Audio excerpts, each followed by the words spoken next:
In the world of social media, content is king, particularly for young people like schoolboy Dimmy Harisim, whose fun online videos about his part-time job generate business for his noodle stall in the Sydney suburb of Burwood.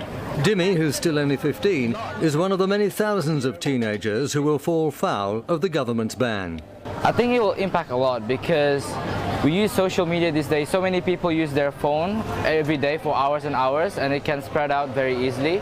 So it can impact their business a lot, yes. Dimmy is only a small example of how under-16s can utilise their online presence for good. But there's a bigger question over how the ban will affect the social media industry as a whole, particularly when it comes to marketing and the big advertising dollars involved. The influencer industry is a billion-dollar business in Australia and overseas, so it is playing a massive role in social media marketing. However, the jury's still out on the precise impact of the ban for advertisers. Alex Reid, who is co-founder of one of Australia's leading creator management agencies, supplies influencers and content creators to big commercial brands, and he's doubtful about the impact on the youth market. Most advertisers aren't trying to reach under 16, so for a lot of advertisers nothing's really going to change. But I think what is going to be the sore point here is Australians are really creative people, and globally a lot of big creators come out of Australia. Australian way of life is interesting. A lot of globally people want to see what Australia does. Taking this opportunity away from kids to be creators in 2025 seems like the wrong move. We want to empower kids to create content because then they can go on and create huge businesses, and this is what kids want to do. Then there's the more altruistic element of social media. Olympic diver Sam Fricker uses his online presence to support charities and environmental causes.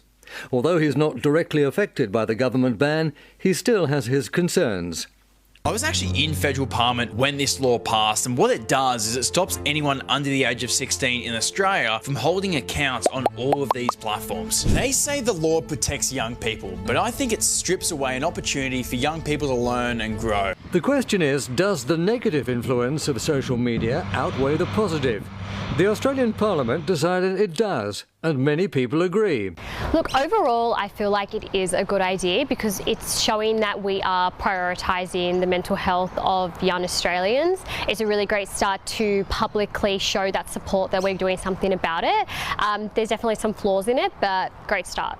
The intention of what the government's doing is sound. Like, yes, the internet can be a scary place, but just removing it is not the answer. Like 10-15 years ago, the education was strange danger. Don't talk to people you don't know. The playground has evolved. The playground is now online, and the education needs to keep up, so we're educating and arming kids for the real world. We can't just remove it and then expect that as soon as they turn 16 they'll then understand how to conduct themselves online and what's right and what's wrong. Kids learn through experiences and education.